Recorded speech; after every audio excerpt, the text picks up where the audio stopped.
I'm going to do 2 verses at the end of Soundarananda, Canto 15, which is titled Abandoning Ideas, Vitarka Prahana. And they relate to the gold mining metaphor, which is a very powerful metaphor that runs through Soundarananda, comparing the practice of bhavana, letting happen, to the work of a dirt washer and a goldsmith in the process of mining gold, taking ore, separating out the particles of gold by washing the dirt away, and then the effort of a gold miner in the fire by the furnace, dipping the ladle into the furnace and turning over the gold to drive out any remaining impurities. Of course, this relates to the very first teaching of the Buddha when he started his teaching career. In Pali, it's sabba-pāpassa akaraṇaṁ, not doing any evil. Kuśalassa upasampadā, letting happen what is good. Sacitta-pariyodapanaṁ, I forget what it is in Pali. I always get that word wrong there. Sacitta, one's own mind. Pariyodapanaṁ, cleansing one's own mind, purifying one's own mind. So that's the original teaching of the Buddha, and that's what makes the gold mining metaphor so appropriate, because what bhavana is the practice of purifying one's own mind, cleansing one's own mind. Then the 4th line is etad buddhāna śāsanam. This is the teaching of Buddhas. In Sanskrit, that's I think it's probably hybrid Sanskrit, because it doesn't fit the meter as I understand it. Doesn't fit classical Sanskrit meter, but in Sanskrit it's rendered sarva-pāpasyākaraṇaṁ, not doing any evil. Kuśalasyopasaṁpadaḥ, letting happen what is good. Svacitta-paryavadanam, cleansing one's own mind. Etad buddhasya śāsanam, this is the teaching of Buddha. So it's rendered into the singular buddhasya of Buddha in Sanskrit, because that's to help it fit the meter. So in Sanskrit it's 4 padas of 8 syllables each. Sarva-pāpasyākaraṇaṁ, kuśalasyopasaṁpadaḥ, svacitta-pariyavadanam, etad buddhasya śāsanam. And so in Chinese this is preserved very accurately in words, in Chinese characters pronounced in Japanese: shoaku makusa, shuzen bugyo, jijō goi, ze shōbutsu kyo. Shoaku, all evils. Makusa, don't do. Shuzen, all goods. Bugyo, bu is a difficult word to translate. Gyo, practice. but it has a connotation of letting it happen. So makusa is more like direct, don't do it. But bugyo is more indirect. It's gentler. So let it happen. Jijo, ji, one's own self. Go, eat that. Again, one's own. Jijo, go, eat. No, jo is, sorry, ji is self, jo is purify. Go is that, one's own, and e means intention or mind. So ji, when I came to translate it in Shobogenzo, ji means self, it also means by itself, spontaneously, naturally. But if we refer back to the Pali and the Sanskrit, svacitta or sacitta, he's talking about your own mind. It's not adverbial in the Sanskrit. It's not naturally, or it means your own mind. So it relates to the series of verses we've just been looking at in Shikarini Mita that emphasize separation, being an individual, being one. So Shoaku Makuza Shuzen Bugyo Jijo Goi.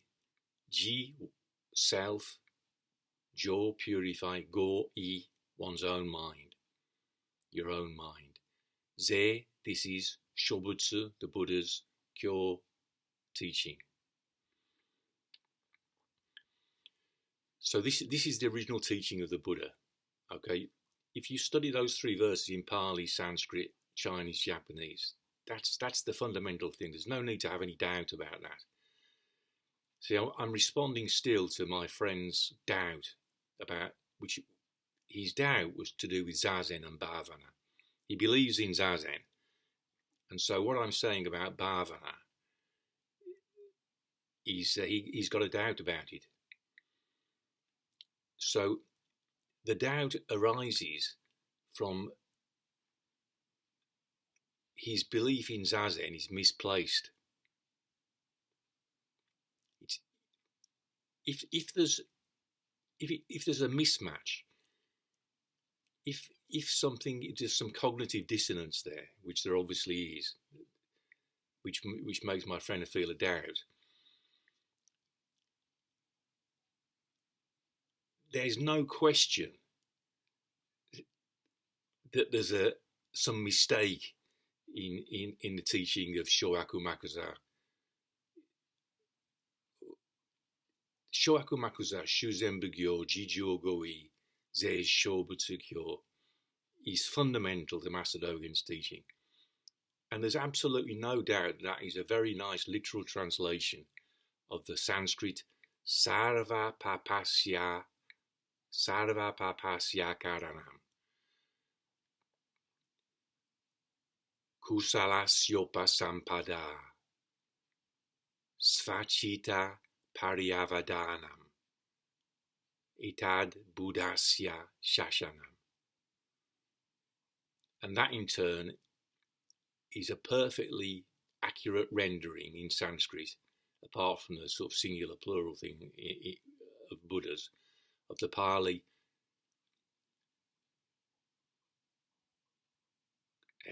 sabba-pāpassa in Pali, sabba-pāpassa akaraṇaṁ. Sabba, all, papassa, evil, akaraṇaṁ, not doing. Kusalassa, of the good. Upasampadā, let it happen, letting happen. Sacitta, one's own mind. Pariyodapanaṁ, cleansing, purifying. Etad, this is. Buddhāna, Buddhas, of Buddhas. Śāsanam, teaching. This is the teaching of the Buddhas. So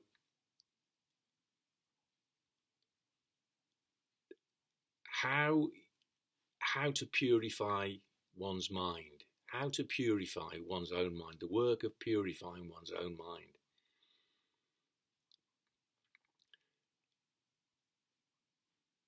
There's the three classifications of the Noble Eightfold Path are Shila, Samadhi, Prajna. That's the method.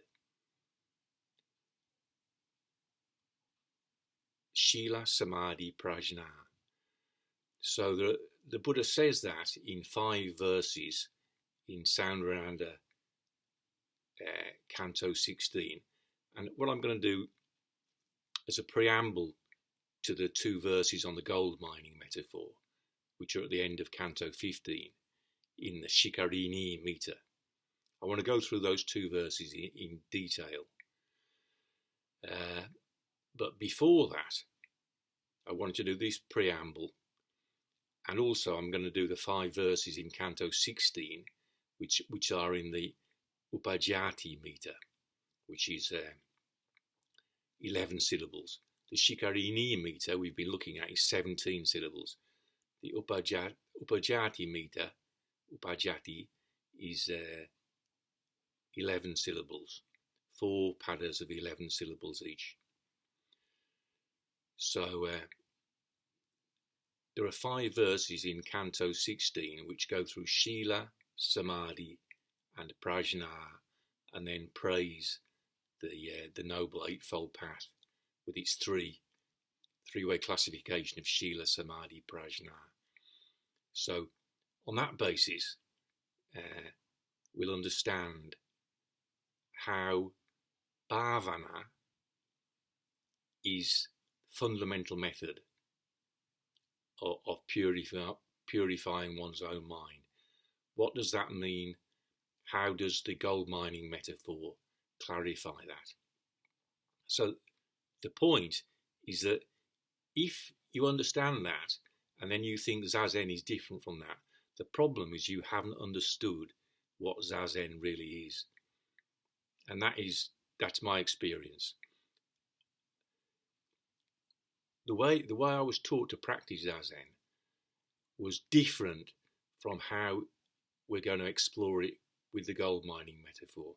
See, those two verses at the end of Canto 15 of Soundaranda, the first word in them is kramena. So krama is a step. Kramena means with step, by step. So in other words, methodically, gradually, methodically. But the key point that I want to that clarifies the difference between Zazen as it's misunderstood, as it's been misunderstood in Japan, and bhavana as the Buddha taught it. That is crystallized by I can't remember who translated it like this, but I remember the translation of Master Dogen said about Zazen, Shuzen ni arazu. It is not learning Zen. Okay, so in light of bhavana, in light of the distinction between dhyana and bhavana, Master Dogen was saying that bhavana is not dhyana. Dhyana just means meditating. Literally, the word means brooding, but it means meditating. So, if you read Aṣṭāṅga's Gold, if you read Aṣṭāṅga's Gold, in the footnotes, I explain it in the footnotes to Canto 17, because traditionally you learnt the dhyanas, how to meditate, before entering the stream. That was the order which things were explained. So entering the stream is using bhavana to purify your own mind on the noble path. But before you even enter the noble path, you can learn dhyana, like the old yoga guys did in India. So that was the kind of like the order. You learn dhyana, how to meditate, and then you started this practice of bhavana, which was cleansing the mind on the noble eightfold path. So the confusion is that in China there was no good word for bhavana, letting happen. So they called it zazen, sitting dhyana, sitting. So that kind of relegates bhavana to a kind of dhyana. Okay, so it's in that sense that Master Dogen said zazen. What he meant by zazen, this practice that's been transmitted one-to-one from the ancient Indian patriarchs, is not shuzen. It's not learning dhyana. It's not meditating. It's not mindfulness as mindfulness has been marketed by the medical profession and psychologists and so on, kind of equated with cognitive behavioural therapy and all that sort of stuff. Bhavana is not mindfulness as practiced, as taught by people who are not are not devoted to the teaching, which is connected with emptiness. This is the vital distinction. So this is something we should have no doubt about. My friend who expressed his doubt to me, like me, is in the business of getting to the bottom of bhavana. And that means not being interested in zazen as wrongly taught, as the kind of central practice of Zen realism. That's the philosophical side of it. Bhavana belongs to the Buddha's teaching, which is connected with emptiness. Zazen, as wrongly taught, belongs to the whole. Philosophically, it's connected with realism, which says that things exist. Things exist or don't exist. So if we're talking about separating the mind from faults, which is fundamental to this gold mining metaphor, the conception of faults is a non-empty conception. So there are these faults like greed and anger. These faults exist, and our task is to consign those faults into non-existence. That's a non-empty conception.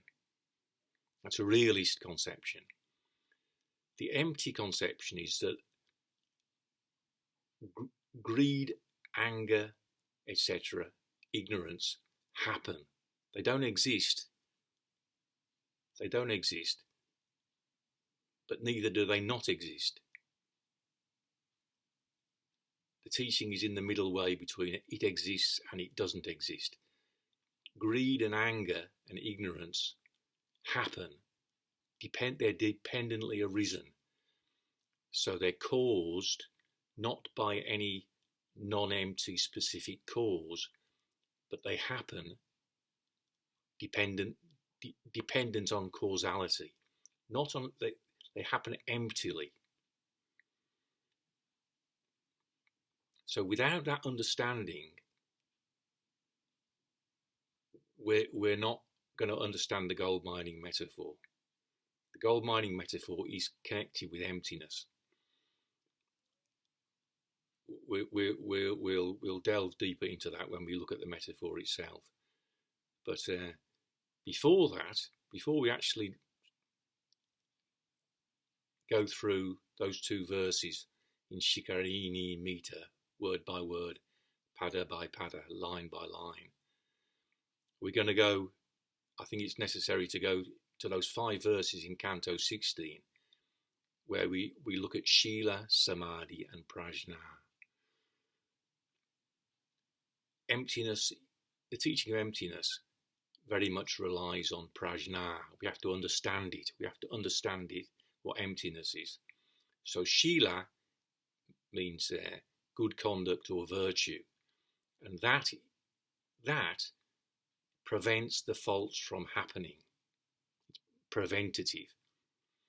Then Samadhi is described as kind of brushing off or casting off the faults, like a mountain casts off the mighty torrents of rivers. So again, it's more preventive of faults happening. This is we've got to think of it in terms of not faults existing that we have to get rid of, but if we're not careful, faults happen.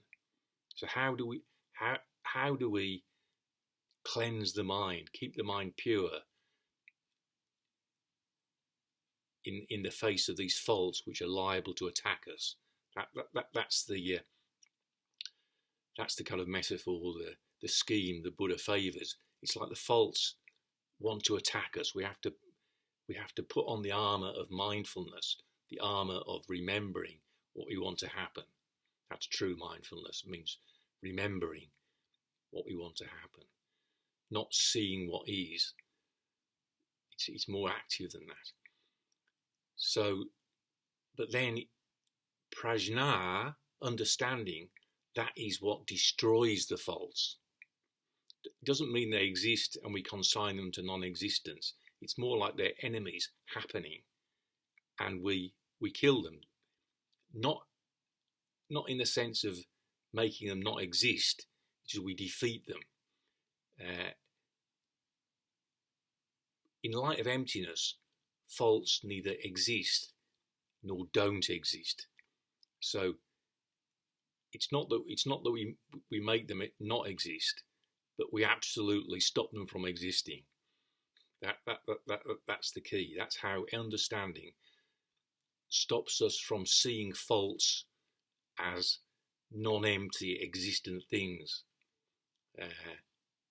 Once we understand that faults happen, that they're empty, then we can see them as in a different way, as enemies, but at the same time in light of our best friend, which is being wrong.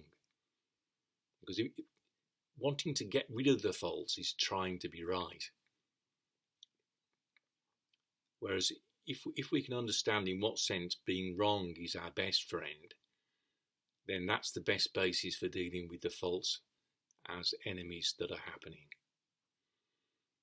Okay, so to recap, this is a preamble to 2 verses at the end of Canto 15 of Soundarananda, in which Asvaghosha puts in the Buddha's mouth the gold mining metaphor. And in order to understand that, we're going to study what the Buddha says about Shila, Samadhi and Prajna, which is triskandham, etaṁ, pravigāhya, mārgaṁ.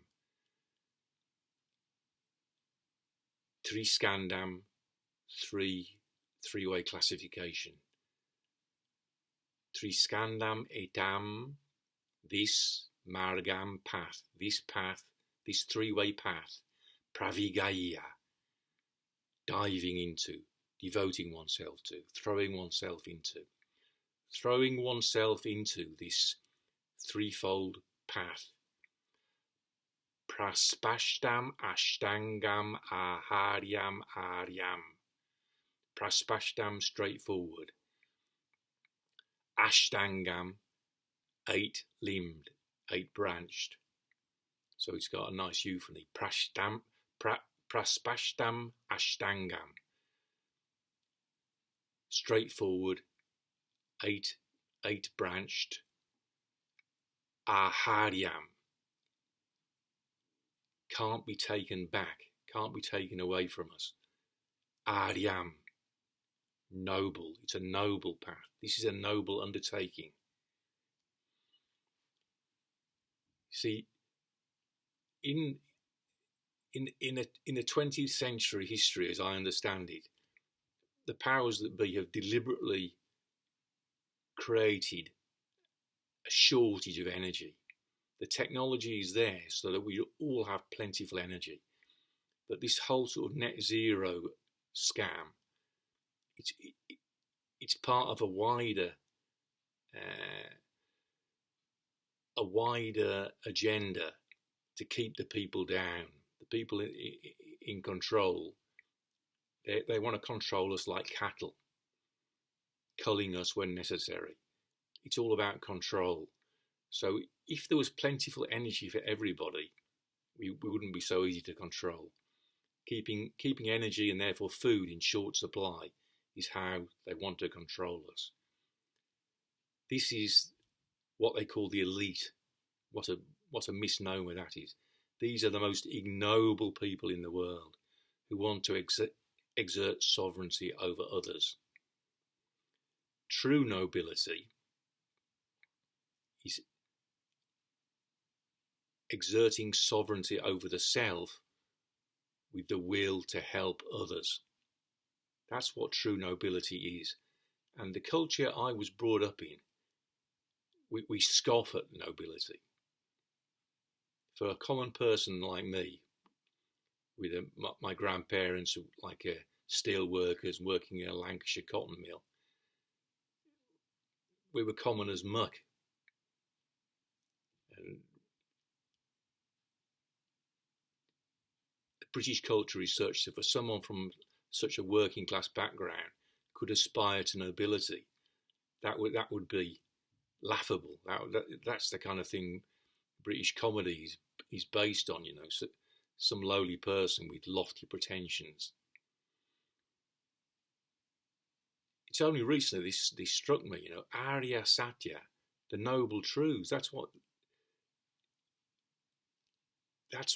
our efforts as Zen practitioners is directed towards. Walking the noble path. We have to get over our British conditioning, which sees that as a laughable pretension.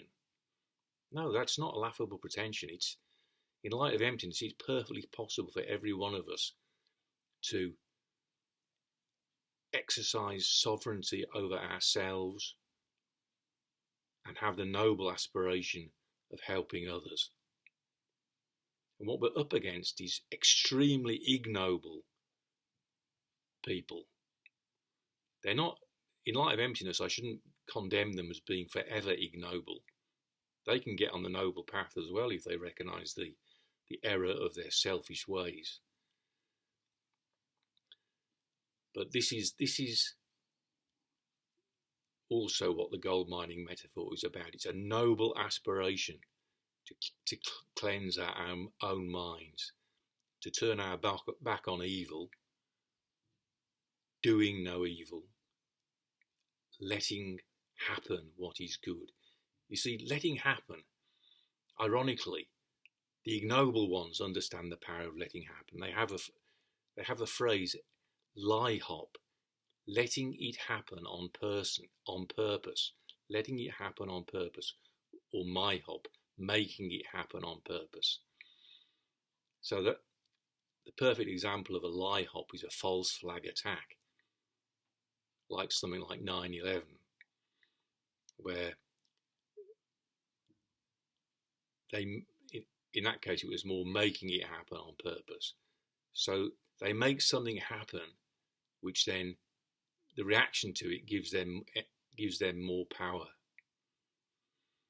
So their lie hop is directed at making things happen so that they get more power over others.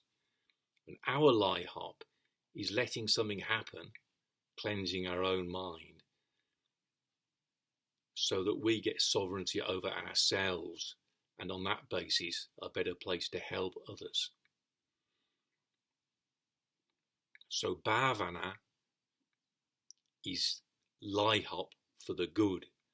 And ironically, Zen realism, which they promoted using things like Christmas Humphreys, Alan Watts, D.T. Suzuki, all these people who've taught the twisted non-truth of Zazen, that belongs to a different kind of lie-hop, a psyop,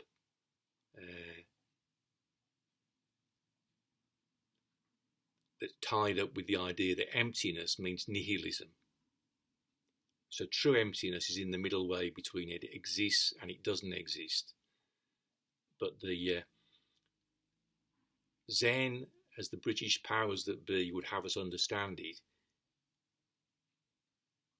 is nihilistic. It's nihilistic.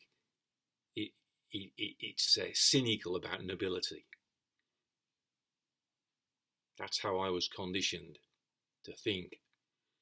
And that's why it's taken me 64 years, over 40 years in Zen to realise that I have to not worry about people laughing at having a noble aspiration. It's necessary for all of us to have a truly noble aspiration instead of being selfish and cynical and nihilistic.